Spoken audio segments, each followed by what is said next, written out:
हमें निज धर्म पे चलना सिखाती रोज रामायण। हमें निज धर्म पे चलना सिखाती रोज रामायण। हमें निज धर्म पे चलना सिखाती रोज रामायण। हमें निज धर्म पे चलना सिखाती रोज रामायण। हमें निज धर्म पे चलना सिखाती रोज रामायण।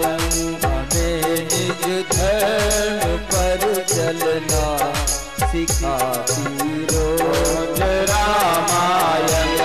सिखाती रोज रामायण। बताती रोज रामायण। सिखाती रोज रामायण। बताती रोज रामायण। सिखाती रोज रामायण। बताती रोज रामायण। सिखाती रोज रामायण। बताती रोज रामायण। सदा शुभ आचरण करना बताती रोज रामायण। सदा शुभ आचरण करना बताती रोज रामायण।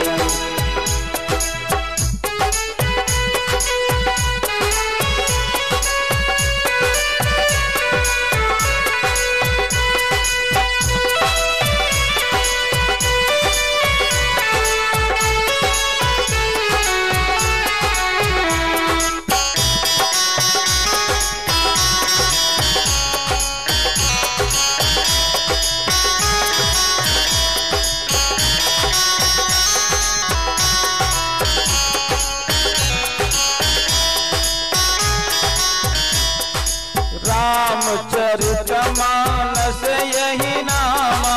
रामचरितमानस यही नामा।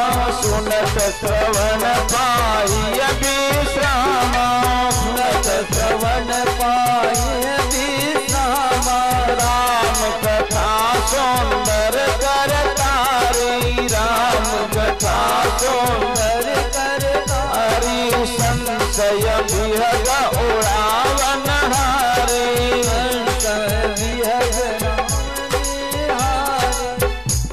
हमें निज धर्म पे चलना सिखाती रोज रामायण। हमें निज धर्म पर चलना सिखाती रोज रामायण। सदा शुभ आचरण करना बताती रोज रामायण। सदा शुभ आचरण करना बताती रोज रामायण। जिस घर में रामायण नहीं, जिस घर में संत का आगमन नहीं, जिस घर में गुरु नहीं, जिस घर में भगवंत का आदर नहीं, वो घर तो शमशान के जैसा होता है। जयराम जी की बोलना पड़ेगा। जयराम जी की। और नहीं तो अपने बच्चों को सिर्फ एजुकेटेड बनाए और संस्कारवान नहीं बताया, नहीं बनाया। संस्कार की ज्ञान अगर आपने नहीं दिया तो क्या होगा? उस प्रकार जिस प्रकार एक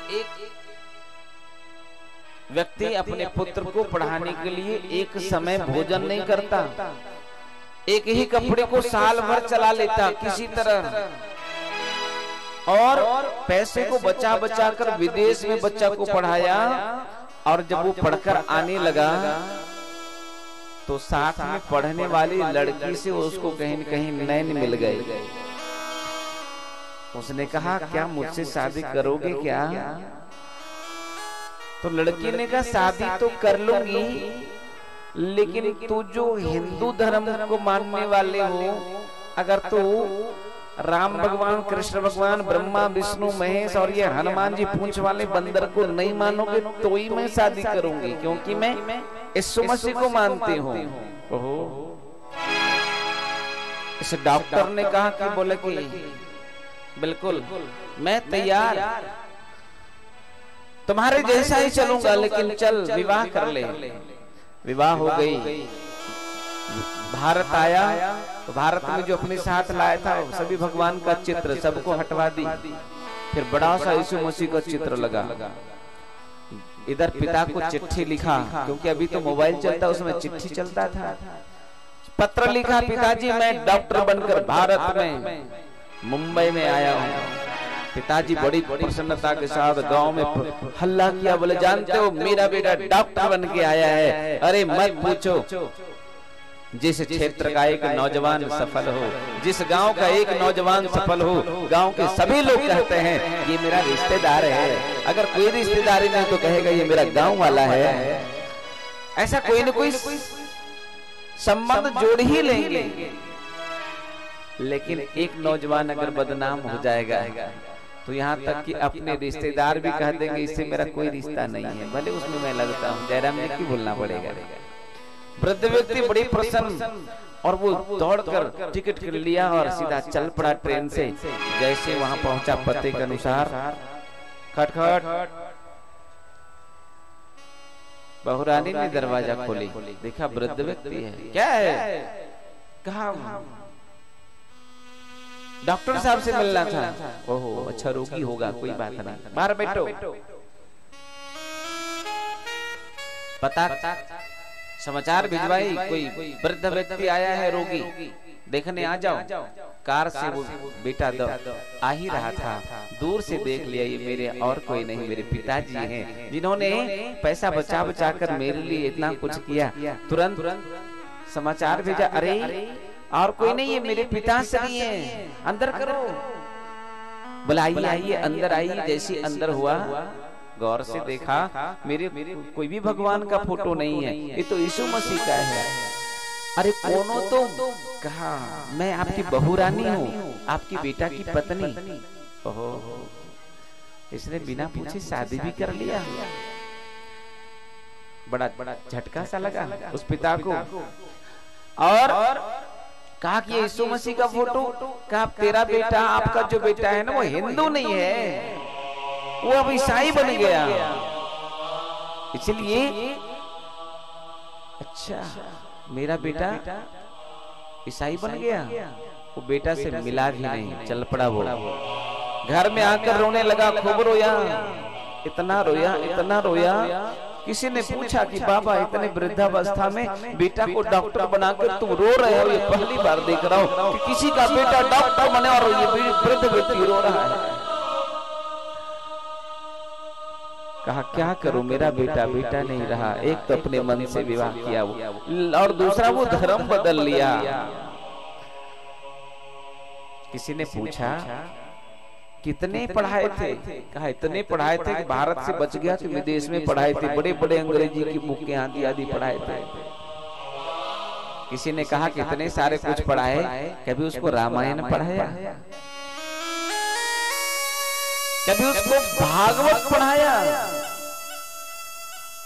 कभी उसको गीता प्रेस की अच्छी अच्छी कहानियों की पुस्तकें, बच्चों को संस्कार देने वाली बहुत अच्छी अच्छी पुस्तकें, कभी उसको पढ़ाया। कभी माँ सरस्वती का या कुंदिंदु तु सारहार धवला या शुभ्र वस्त्रावृता, ये प्रार्थना कराया? कहा नहीं कराया। इसलिए पढ़ा लिखा कर भी तेरा बेटा बेटा नहीं रहा। और आजकल जो लोग कहते हैं कि शिक्षा उसे ही कहते हैं, विद्या किसे कहते हैं? सा विद्या या विमुक्त है, वो विद्या जो हमको हर समस्या से मुक्त कर दे और जन्म जन्मांतर से मुक्त कर दे, उसे ही विद्या कहते हैं। लेकिन आजकल तो विद्या कैसी लेते हैं? जिस पढ़ाई को पढ़ने के बाद नौकरी सिर्फ मिले, जिस पढ़ाई को पढ़ने के बाद सिर्फ नौकरी मिले, इसका मतलब है वो शिक्षा तुझे सिर्फ नौकर बना रहा है। जयराम जी की बोलना पड़ेगा। भारत के तुम मालिक हो, पूरे विश्व के तुम मालिक है, और तू एक छोटा सा नौकर बन रहा है। नौकरी करना बुरी बात नहीं है, लेकिन सिर्फ शिक्षा पाकर नौकरी पाने की चिंता करना, उसी में पड़े रहना, ये चिंतन गलत है। आज यही चिंतन के कारण जो विश्व में सनातन धर्म का फैलाव था, आज कभी अंग्रेज शासन कर लेता है तो कभी इस्लाम शासन कर लेता है। जयराम जी की बोलना पड़ेगा, जयराम। इसलिए नहीं, उस विद्या का अर्थ मुझे समझना पड़ेगा, उस शिक्षा का अर्थ मुझे समझना पड़ेगा। इसलिए आज मुझे सावधान होने की जरूरत है। आइए हम लोग 2 बार भगवान का नाम लें और फिर आगे चिंतन करें।